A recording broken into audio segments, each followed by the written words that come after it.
things are good, things are looking up. When you want to go fast, you speed up.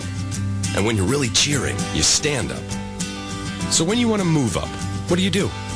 Well, when it comes to getting your bachelor's degree or master's degree, there's one university that stacks up better than virtually everyone else.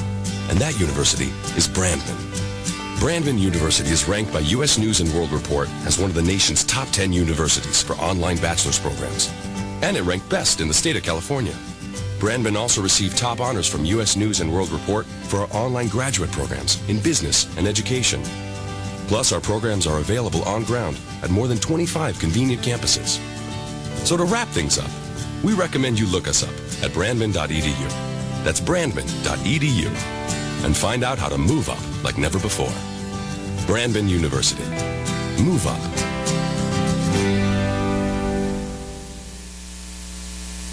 You are listening to the Critical Mass Radio Show, Orange County's business talk show, focused on exploring topics of interest to CEOs who are leading middle market companies. With your host, Richard Franzi.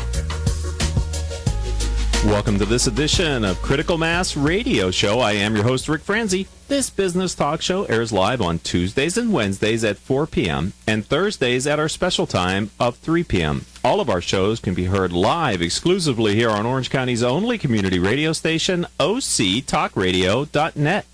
If you're listening to this show as a podcast, we encourage you to listen live during our broadcast times. The show is brought to you by our commercial sponsors, Brandman University, Commercial Bank of California, Decision Toolbox, Smart Business Magazine, Succession Strategies, and our newest sponsor, Center Club. The goal for this show is to help you, our listening audience of CEOs running middle market firms, to improve your decision-making skills. It gives me great pleasure to welcome our featured guest for today, Dr. Glenn Worthington. He is the Dean of the School of Business and Professional Studies at Brandman University. Dean Worthington, welcome to the program. Well, Rick, it's my pleasure to be here. I'm really looking forward to this interview. I am too. We have the full hour that we're going to spend with Dr. Worthington, and I'm going to call him Glenn or Dr. Worthington. You're comfortable with both, I hope? They all work, yes. Okay, then that's what we're going to do. And Glenn, why don't we start by asking you to talk to our audience a little bit about your professional background, kind of your path to your position as Dean at Brandman University. Sure. I've been in education since the early 70s, which kind of dates me, but I started out in the public schools and did that for years in the state of Washington as a teacher and as an administrator. I served for quite a few years in the United States Army, had various different jobs there. I was a Desert Storm veteran. Wow. And retired as a colonel. And this is actually my third career. I've been with Brandman since 1995. And it sort of caps off a true educational experience for me. I started out with youth and education, then dealt with adult learners in military schooling and various ways that adults learn in military, and found that there's a great connection with the way adults learn anyway, even outside of the military. And so Brandman, as you know, caters to adult learners. A lot of our students are 35, 45, and these are people who've been out in the workplace and they've decided they want to improve their skills and be more eligible for promotions and getting positions, and they're going back to school. And I can really identify that, and I can really put a lot of the experience I have behind me now toward the future, because these people, I've lived where they're going right now, and I truly value the fact that they want to go back to school and improve. Right, and we're going to talk a little bit more next question. Actually, I want you to explain for our audience a little bit more about Brandman, but before I go there, I want to kind of just go back in your career, if I could, for a minute. Did you give that to me in the chronological order then? You started as an educator, then you had your military experience, and then you were at Brandman? Is that the way that works? That's kind of the way it goes. There's a little mix in there, because when I was working with the public schools in Washington, of course, Desert Storm came up. And were you a reservist at the time? I was okay. National Guard. I was mobilized and went to Saudi Arabia and then Iraq, and then spent some time in Kuwait. And actually, I have 37 years of experience. Most of it is reserve service, but once I went on active duty, I stayed there for about 10 years. Right. And was at the Stone Center in Fort Lewis, Stone Education Center. And my last duty assignment was as an ROTC supervisor, so I I went around to universities west of the Mississippi and supervised their programs and made sure that they were accredited. So I got a little inkling of higher education then, and then I transitioned into higher education right after I finished my doctorate. Tell me if this is an accurate impression, because this is the impression that I have, that for decades the reserves were available if needed, but weren't as often needed as maybe we've seen since Desert Storm, and certainly the second war in the Middle East. You're absolutely right. I started in the military in 1970, and I was in various reserve units and National Guard units. And the only time we ever mobilized, they were state mobilizations. In Washington, it would be for the floods in Whatcom County. And for Mount St. Helens, I mobilized for that, with the volcano, and forest fires in Yakima. We'd mobilize every year for those kinds of state emergencies. But as guardsmen, there's a dual mission. There's a state mission, and there's a federal mission. And so when Desert Storm came, that's when we were mobilized federally. And that was the first time that had happened in quite some time, I think since Korea. And since that time, it's been common for the Washington Army National Guard to be mobilized every other year. Wow. Some of the units, military police, chemical companies, are mobilized every year. Wow. You know, and these are our school teachers, our police officers, right. And some are small business owners, and it's really hard on them. So you're right, it's changed a lot from the first 15, 18 years I was in till the last 10 years. If you're in the Guard, it's a whole different business, not only on you, but on your family and on your employer. And, totally different. Well, my direct experience with that is that when in the 90s, when I was the national or global sales manager for Tektronix, one of my key managers on the East Coast got called to go to Kosovo. He was a communications specialist, and they needed him over there. And he was over there for a year. He was deployed for a year, and I don't think he had a chance to come home very often in that year, maybe one time, if that. I think he missed Christmas. And I mean, it was really a major upheaval, and as the employer, we had to figure out how do we make do and hold this position for this gentleman. But for his family with his young children, it's a huge commitment that they make. Well, it is, and some are coming back with special conditions that need special attention, which makes it equally as challenging. Right. So thank you for your military service. Sure, thank you. Thanks. I hope you don't mind. We're just spending a minute on that. No, I'm all done now. I'm saluting the mailbox. Those years of service are serving me well now. So right. Thank you. Okay. Well, that's a way to look at it. All right. So my engineer told me I have about 2 minutes, and our featured guest today is Dr. Glenn Worthington. He is the Dean of the School of Business and Professional Studies at Brandman University. So before I get in and ask you to talk about Brandman per se, can you, in 2 minutes, just give us the relationship between Brandman University and the Chapman University system? When I initially came to work for Brandman, it was with Chapman. When I go to faculty meetings, I would go to the Chapman campus. And we only had programs that were specialized for what we called the regional centers. We have the main campus in Orange, and then we have centers around Northern California, Southern California, and 5 in Washington. Then, in 2000, we became Chapman University College. And we branched out even further, and we focused primarily on adult learners.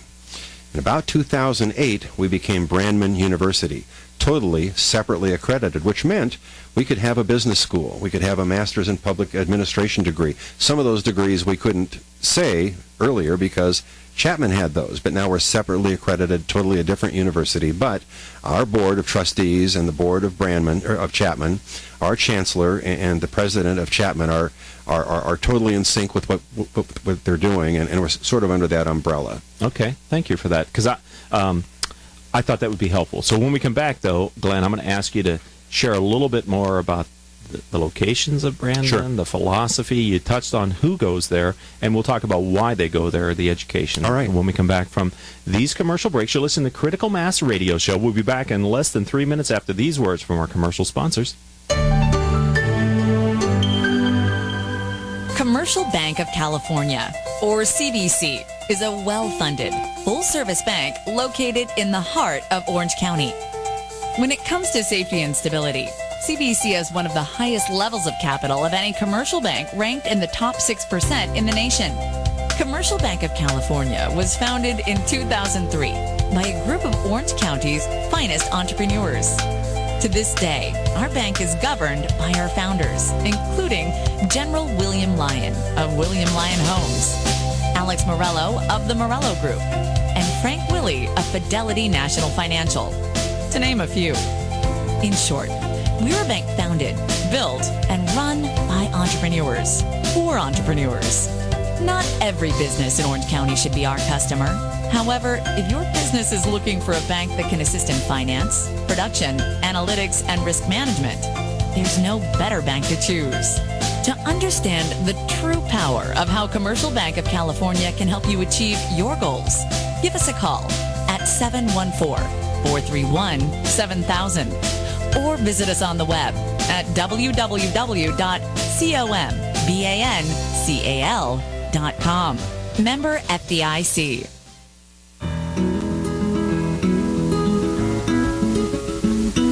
Can we talk about your family business? You know, that thing you put your whole life's blood, sweat, and tears into? Well, what happens when you retire or try and pass that business on to your children? At Succession Strategies, we can help you find the answers. We'll guide you through the unsettling process of protecting your family legacy and successfully passing your business on to the next generation, safely and securely, ensuring that it'll both survive and thrive for generations to come. So ask yourself just one question. Can I really afford to wait? Take the first step. Take our complimentary self-assessment at successionstrategies.com or call us at 714-560-9022 to set up a free consultation at your convenience. That's succession-strategies.com. Richard Franzi is the author of 2 popular business books for CEOs. His first book, Critical Mass, The 10 Explosive Powers of CEO Peer Groups, was the first book ever written on the secret value of CEO peer groups. His second book, now with newly updated information, is Critical Mass, The Power of CEO Guiding Principles. Richard's books contain powerful information to help CEOs running middle market companies gain valuable insight to improve their decision-making skills. Richard's books are available as paperbacks or Kindle versions from Amazon.com. To find them, type Richard Franzi in the search box. Welcome back to this edition of Critical Mass Radio Show. I am your host, Rick Franzi. I'd like to thank and acknowledge our listeners who download our show as a podcast. You've downloaded over 11,000 shows during the last 30 days.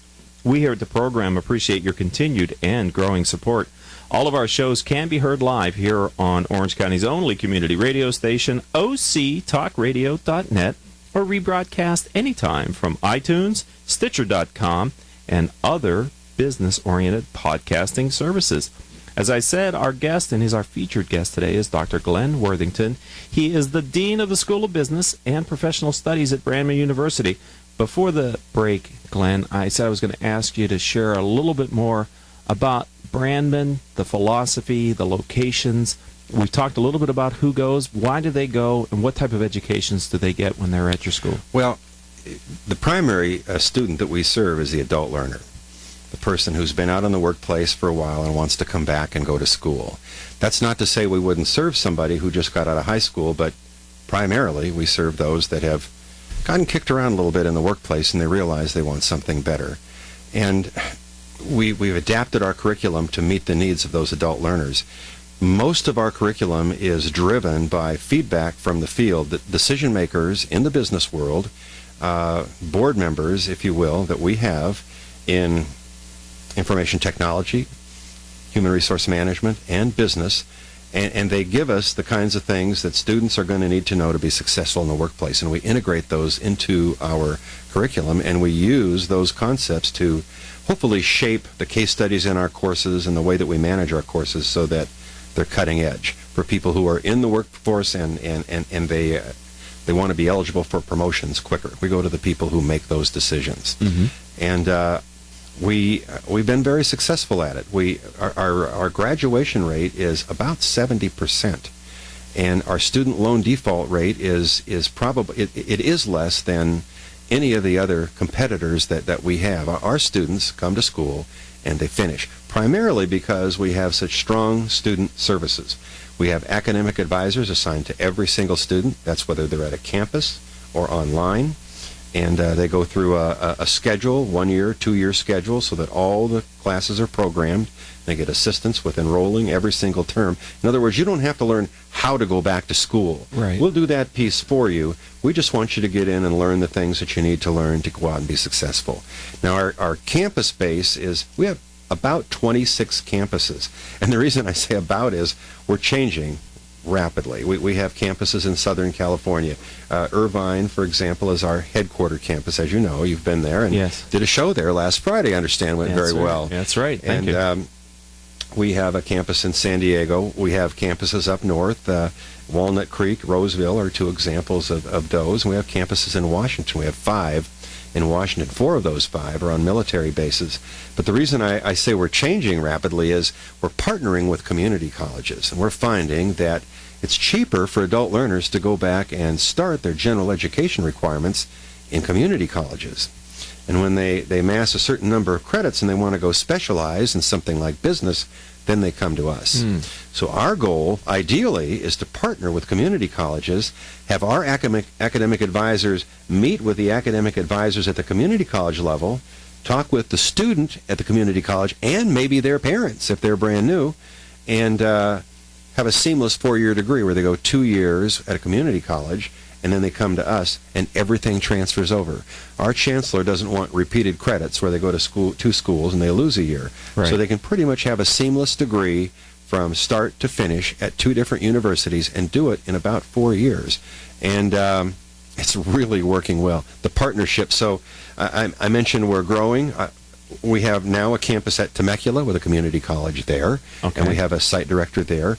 In Washington, we have we're partnering now with Olympic College in Bremerton, which has a huge military population, and we're at Bangor Submarine Base in Bremerton, so we're just expanding that partnership, and we'll be able to offer things off of the naval base as well as in Bremerton proper. And if you've ever tried to get on a submarine base, it's really hard. Right. So it'll be a lot easier for our students. So we're doing the partnerships. We have 2 more in the pipeline, and I think we have about maybe 5, 6, 7, or 8 more this year that we're looking at. Wow. Dealing right with administrators at community colleges. And the key is, we don't want their students. We want their graduates. After they've done everything that they can at the community college level, we want them to do their upper division Right. courses with us. And a lot of times they make a lot more informed decisions about what they want to do in terms of their degree selection when they do that. So I would think. that's a little bit about us. We're partnering, and we're all around Washington and California, but we're global. Since we've been online, we have an online campus now. We literally have service members especially taking our courses around the globe. We had one story I'll tell. There was a Quonset hut that people were assigned to in Afghanistan. We had about 4 students going through our Masters in Organizational Leadership program there. And every time a new soldier came in and was assigned to that Quonset hut, they'd get him to enroll in our degree program. They had a footlocker as a library for the books, Right. and that's just what they did. You know, Wow. when you deploy, you're never sure what you're going to get. Sometimes you get a job where you wait and wait and wait to serve. Sometimes you get a job where you have no time to yourself at all. They even take a shower. But sometimes you wait, and for Okay. some of those jobs that people have where they have a lot of waiting, they do our degree programs. They formed a worldwide. natural cohort Yeah, there, they didn't have. they? Mhm. Yeah, that's powerful. So, as the dean for the School of Business and Professional Studies, does your responsibility extend to all those campuses? Extends everywhere. I take a look at the whole curriculum. I look at every single faculty member that we hire, every adjunct faculty member that we hire. I make sure that they're trained. I make sure that they're doing the right things that they should be doing for online, for example. They should be engaging several times a week with students. When a student takes a course online, they should get just as good a feedback on their assignments as they would on ground. They should be getting graded on time with fair grades. And I've actually found I believe good teaching is good teaching anywhere. But good teaching online holds students a lot more accountable because there's nowhere to hide. You can't sit in the back row and not say anything. Right. Everybody has to participate. And for the instructors, you don't have to have students wait in line after class and deal with them one at a time. You can deal with some on Monday night, some on Tuesday night, all the way through the week. And so you can touch every student. And the great teachers online are really making a difference. There was a fallacy, that certain things couldn't be taught online, but we're not finding that's true very many times now. Good. And we're going to be later in the interview. I want to be talking about some of the leading edge things that your campus, your school is doing as it comes to education. Before we get there, I wanted to ask you, tell us a little bit about the type of faculty that you have within Brandman University.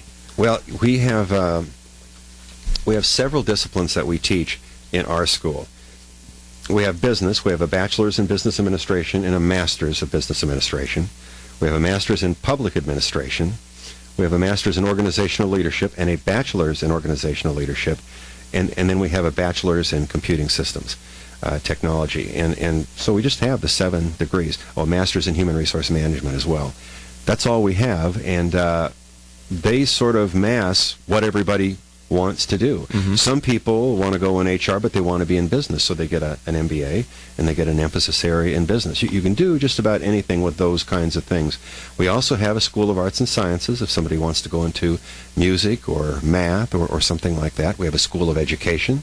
That's one of the best in the state, and for many years I think was the leading producer of teachers in California. Now there's been a bit of a drawdown in teaching and education, and that's starting to swing the other way. But it is. We've Chapman was the leader for years, and we have a strong dean in the School of Education, Dr. Kristen Zeppos, and she has done some inspirational things in education that are really doing some dynamic things for educators in the field, to include a new doctoral program. We started a new doctoral program at Brandman last year.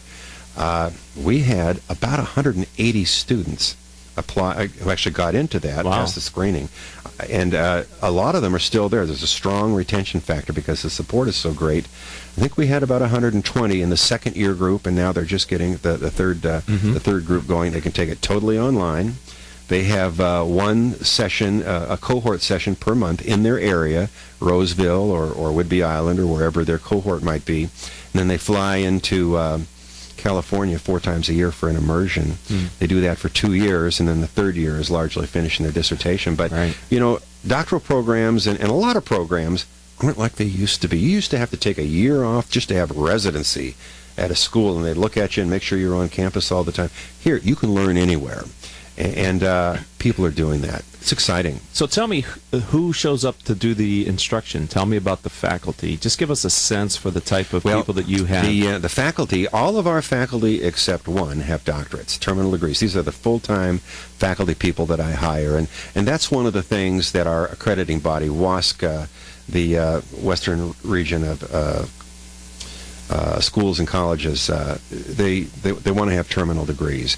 We had one business faculty that didn't have a terminal degree, but that person had a CPA. It's real hard to find somebody with a PhD and a CPA, and you're really looking at accounting skills. So our people have terminal degrees. We have 4 positions advertised right now. We want terminal degrees, and we usually get those. And that's a doctorate in your field, PhD or EDD.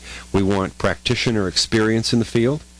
And that's a requirement for full-time faculty. Now, our full-time faculty, we have 14 full-time faculty lines in our school.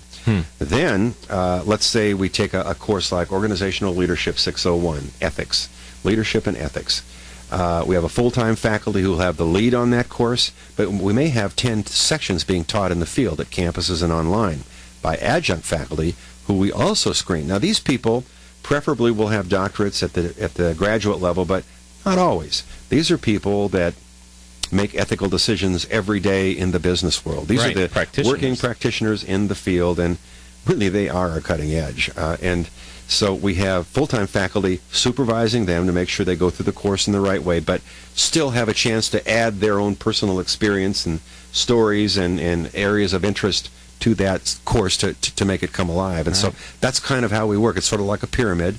Full-time faculty are there. They mentor the adjuncts, and full-time faculty also teach. They also are in charge of course improvement. In the world of technology, as we copy these courses over from term to term, there will be glitches here or there, or there will be a case study that needs to be updated, be more current. There might be a test question that isn't really valid and we have to change. We collect all those things each time all these adjuncts teach a course. And the full-time faculty gather those together, consolidates them, gives them to our instructional designer, who in turn makes those changes so the next time we teach the course, it's better. Oh. And so it's not just a teaching job. It's really you're like a project manager. Sounds like it. Yeah, it's different. That's great. That sounds like a fantastic model for adult learners as well, because it's nice to have the PA, the doctor degrees, and then it's also nice to have the practitioners who you can interact with as well. So it sounds like you kind of get the best of both worlds when you attend Brandman.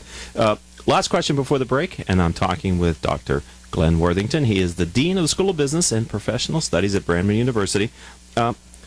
I like to ask my guests to share their guiding principle, Glenn. And what I mean by that is you've learned a lot in your varied background and your experiences. And is there an overarching kind of philosophy that you're now applying to how you're building the School of Business and Professional Studies? And if there is, we call that your guiding principle. And if you have it, would you share that with our audience? Well, yeah, I just would quote our vision for Brandman because I really support it. We are the leader in the evolution of adult learning. So that means what we do has to be student-centered, and we have to be on track. And the needs of students are changing all the time. Yes. 12 years ago, all of our classes were on ground, textbook-driven. 6 years ago, a lot of our classes were starting to be online, and then we didn't have any more fully on-ground classes. All of our classes were blended or online. Now we're leaving online. We're still going to have it, but we're having a new option for students, and that's competency-based.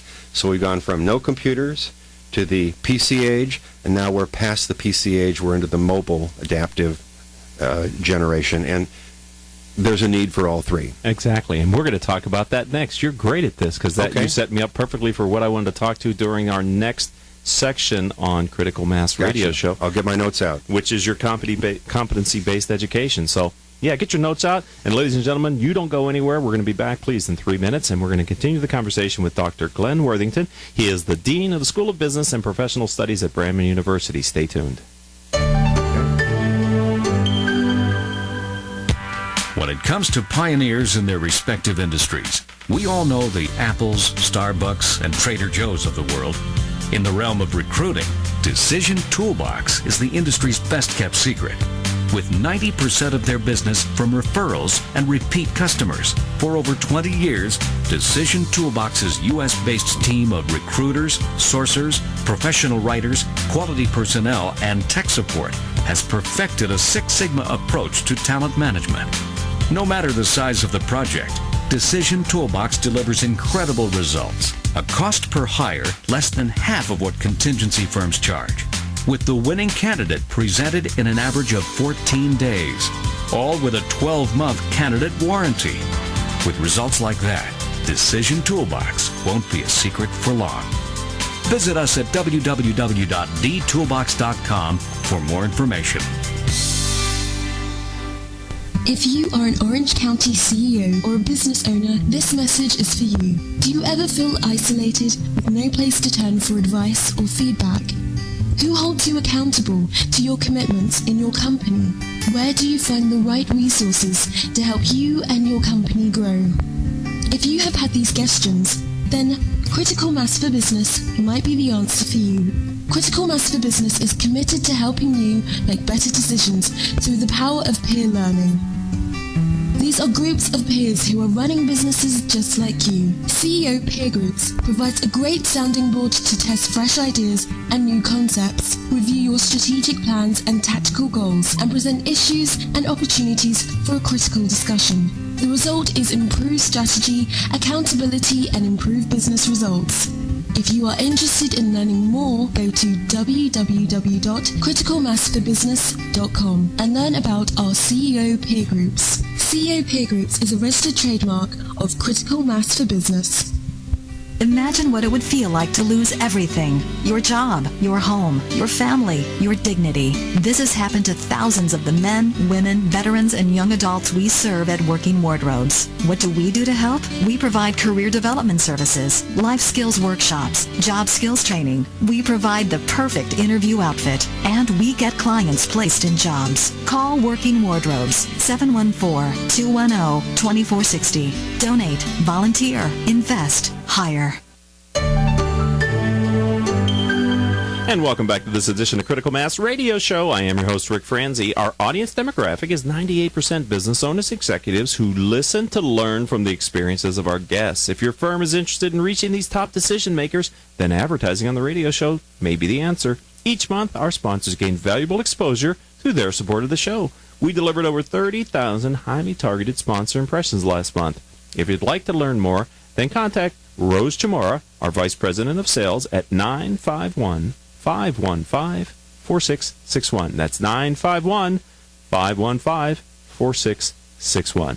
All right, let's return to our interview with Dr. Glenn Worthington. As I told you once, I've told you several times, he's the Dean of the School of Business and Professional Studies at Brandman University. Before the break, Dr. Worthington, I said we're going to talk about your latest project, which is CBE, or competency-based education. Can you tell us more about this endeavor for the university? Well, I can, and it's everything starts with a story, and especially competency-based education, because it is so different. So why would you do this and leave the security of everything that you have built for the last 50 years as part of Chapman and now Brandman University? Well, you know, when I started in 1995, every class was on ground, and it worked fine. Everybody was happy. And then the technology started, and we started integrating technology into our courses, and then pretty soon our students wanted more mobility. So we said in about 2004, I remember our faculty and organizational leadership said, well, we'll do some courses online, but you know, we're never going to do ethics online, and you couldn't teach research online, so we're holding ground on that, and we're not going to do any of those. And of course, the evolution came to where we found we could have virtual experiences and all those things with the right kind of expertise in putting the courses together and good instructors. So we crossed that barrier. So pretty soon we had on ground and online. Then we did a poll of our students, and our students said that on ground, one night a week, didn't work for them. What they wanted was have a blend of on ground and online, so they didn't have to be out so late one night a week. And it added flexibility and mobility to what they were doing. And so now we have no more on-ground classes based on what students said they wanted. And we have no on-ground only classes. No on-ground only classes. Okay. We have blended classes, and we also have online classes. But then a fella came to us one time, and he told us a story. He had a small vegetable stand roadside, it's like 20 years ago, and he built it into a multi-million-dollar global food produce company. And he wanted to go back to school to get his BA and graduate with his son. We couldn't serve him because he knew more than all of the instructors who would teach him in accounting or anything. He absolutely did. But according to our accreditation, he had to sit through the classes, and he had to do everything. And we tried to adapt a number of different things. Finally, we couldn't serve him. And there are a lot of students out there who have a lot of life experience that they don't get credit for. And so that brings in past the PC generation to the mobile handheld device generation that's out there, and it's kind of a call to action from our president. So you got to do something. The price of education is going up, right? The accessibility is going down, right? And the quality is an issue too, because better than 50% of the graduates, according to recent studies, say that the workers just aren't ready to go to work in the workplace. So competency-based education, what we're able to do is reduce the cost. For our model, for example, a student can take as many competencies as they want for 6 months, and they pay the same price. They can take 1 or 15. It's how motivated and how skilled are you getting through. Okay. So $5,400 a year, no price for textbooks, because everything is digital. Now, the average cost that we computed was about $10,000 for a bachelor's degree, plus textbooks. So we really impacted the cost. In terms of the quality, every competency that we have, the students have to attain at least an 80%. Okay. Or they don't pass. So that means if you're a business major and you got a D in business communication, you'd still get a degree. But not with competency-based. Everything has to be 80%. In other words, employers said, we want to guarantee that this person is job ready. Right. These are the things we want them to know. And we went to the Department of Labor database. We went to all the professional certifications, Microsoft for IT and additional ones, American Marketing Association, Supply Chain Management Association. We looked at all those certifications that people would get usually after they graduate to get them ready for the workplace. We took those competencies and we put them into our degree. What a great idea. Yeah. So they're job ready, 80% or better. They can transfer in courses as long as they have a B- or better. And so the quality piece is there. And, of course, the mobility piece, we can have a soldier across the country waiting 3 hours in a dispensary doing his lessons on his handheld device. And we think, well, that's not possible. But for the new generation that know how to do those things, it is. It is. So the need is there. So it's not for everybody, but it is for some people. Some people still like the blended. Some think online is good. But for some people, they want this. The other piece is these competencies are adaptive. They don't want to find out what you know. They want to find out what you don't know. Okay. So you go in, they're interactive, and you start answering questions and things like that. Pretty soon, the algorithms in the lesson that they're doing will figure out what the questions are they need to ask that are going to make you have to go to work. So that means that that example person that I gave you earlier with the roadside vegetable stand, he probably could go through the accounting classes lickety-split. He might be able to finish them in a couple of days. Right. But he's going to find some things that he doesn't know about. And once that adaptive engine finds what that is, then he goes to work. So that's almost better in that it's a personalized. It's almost a Very personalized education, right? People ask, well, how long will it take a person to go through? It depends on what your level of expertise is, Right. and how much experience you have in school. And somebody says, well, I had this and I got a C in it, so it won't transfer in. No, but what you learned in that class will transfer in. So start going through the course, through the competency, see what you know, come to the point where you start getting challenged and work through it.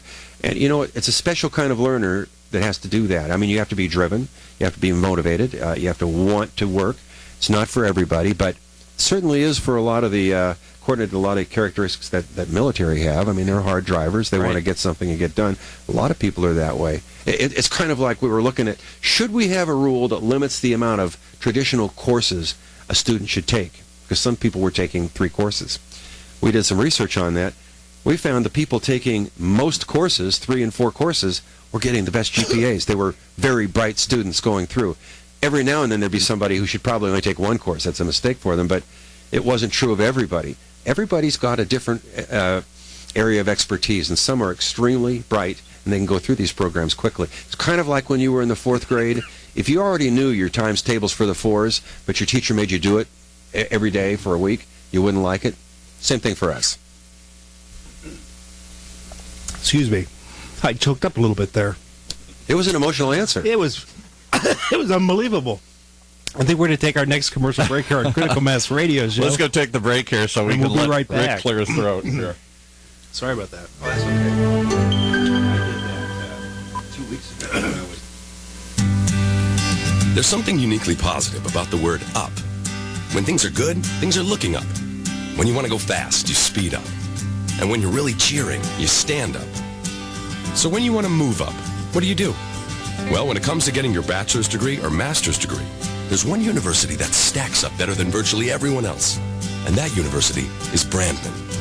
Brandman University is ranked by U.S. News & World Report as one of the nation's top 10 universities for online bachelor's programs. And it ranked best in the state of California. Brandman also received top honors from U.S. News & World Report for our online graduate programs in business and education. Plus, our programs are available on ground at more than 25 convenient campuses. So to wrap things up, we recommend you look us up at brandman.edu. That's brandman.edu. And find out how to move up like never before. Brandman University. Move up. Smart Business Network is a business-to-business multimedia company providing insight, advice, and strategy for C-level executives of fast-growth, middle-market, and large companies. As one of the nation's largest publishers of local management journals, under the Smart Business name, Smart Business Network publishes 19 regional print editions, presents dozens of large and small-scale business conferences and award programs, and produces a vibrant interactive digital media presence. For more information, visit us at www.sbnonline.com. Richard Franzi is a highly sought-after keynote speaker on topics of interest to CEOs of middle firms across North America. Richard's talks include Killing Cats Leads to Rats, a fascinating look at how unintended consequences of CEOs' decisions impact their firm's performance. Your Gray Matter Matters, which explores how a CEO's mindset can differentiate a middle market firm and define its culture.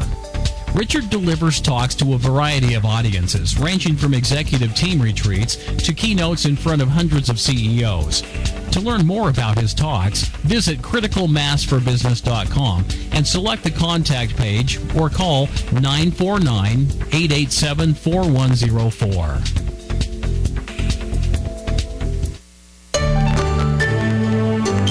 All right, welcome back to this edition of Critical Mass Radio Show. I think I've recovered from that emotional conversation about competency-based education. I just got all choked up, Doctor.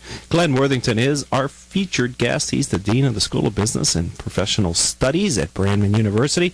One of the things I didn't get to ask you that I wanted to ask you about your competency-based education is when will it be available and what type of student should think about that program? Well, and let me answer that question a little bit like a politician would answer. We want to have a start with a pilot with 50 students, all scholarshiped from our B2B recruiting approach. We're going to have 50 that start just to work on some of the issues in the program. I mean, when we started blended, we knew there were some things we had to work out. When we started fully online courses, we knew there were some things we had to work out, and we know there are going to be some things we have to work out here. Rather than work them to perfection with 2,000, we're going to do it with 50 because we can serve them better. So we're going to start that probably mid-July or so. And so that's a closed deal. We're going to have that going. So you have those 50? We have those. I think the scholarship options are going out right now. Then in October, we'll have more people coming in. And then if we had a full launch, it would be January 2015, mainly because that aligns with the financial aid funding. You know, we not only had to work on the academic side for competency-based education, we had to work on the administrative side because formerly students got funded based on how many hours they sat in a seat. And now we're saying if you already know this topic, you may only work on it for 3 or 4 days and be done.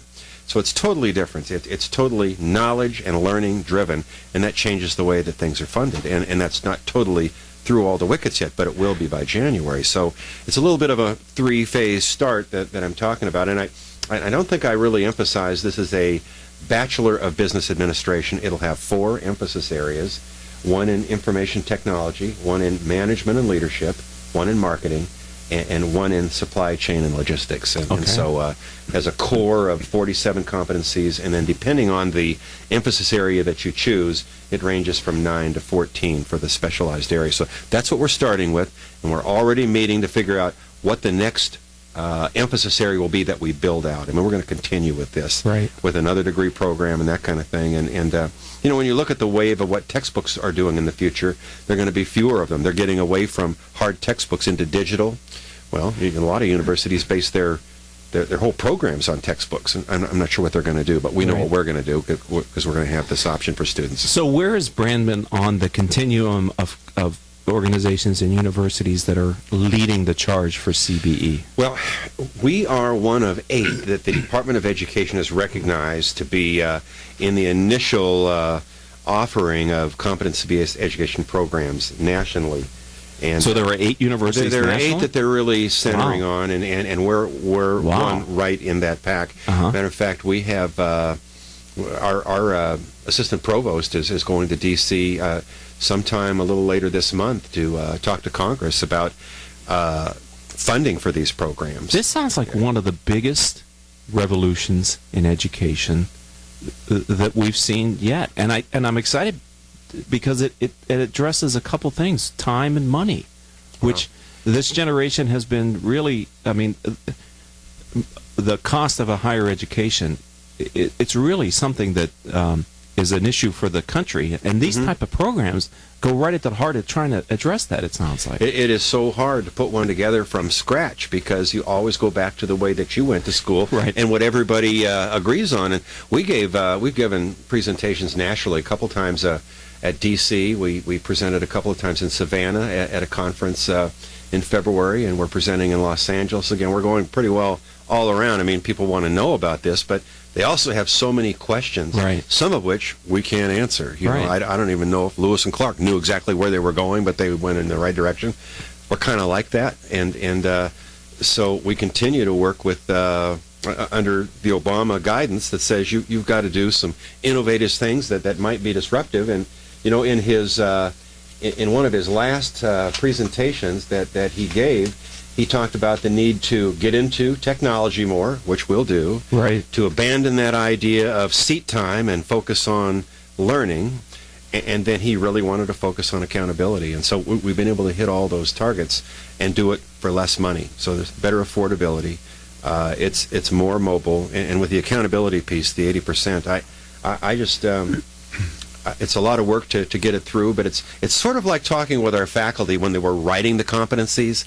And I was talking with Deborah Ferber, who's sitting right here, part of my fan club, and I knew you'd be here, Deb. Amazing, one of your amazing faculty members, right? She said, once you write your first competency, the next one's a whole lot easier. And I have to agree. Once we get through these first hurdles, the next programs will be a lot less challenging. We'll have a lot more understanding around some of the questions that come up, but it's been a challenge. Now, did I answer most of your questions? Yeah, I was just thinking that there are CEOs and executives who listen to Critical Mass Radio Show, and our interview today with Dr. Glenn Worthington, who is the Dean of the School of Business and Professional Studies, who this must really be connecting to them because they're going, I have a lot of life experiences. I feel maybe bad that I don't have a degree. I'd like to go back to school. And this really could be an accelerated way to not only get the degree, but also focus in on those areas where you may become blind to it. You think you know it, but this system will tell you what you know and what you don't know, and it'll actually, you'll be better off after it. You'll be better off. And again, it's not for everybody,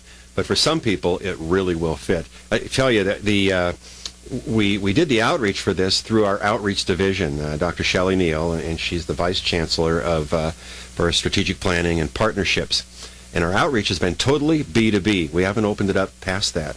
She has, from local businesses in the area, 232 nominees for this program where their companies will scholarship. Wow. We can't serve all of them yet, but we will in the first iteration.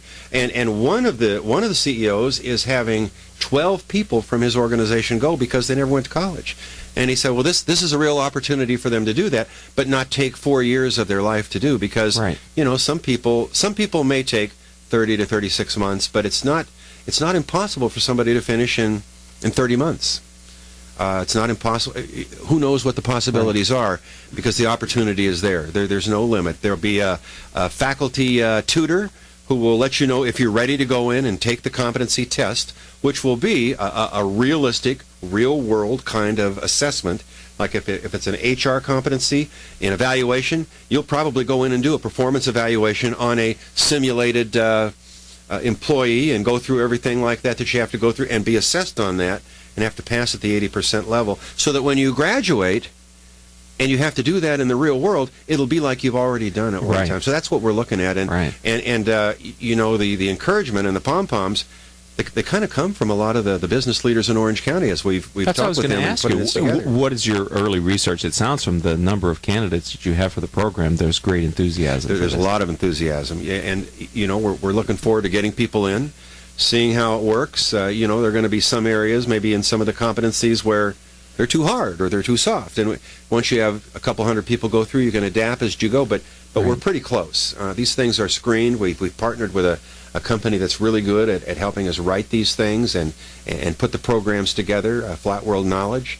We worked with them all year long, and we had to interview with a number of different publishers before we came up with just the right one. And these people are the right people. They fly out people from New York and New Jersey and Texas to meet with us in teams every month.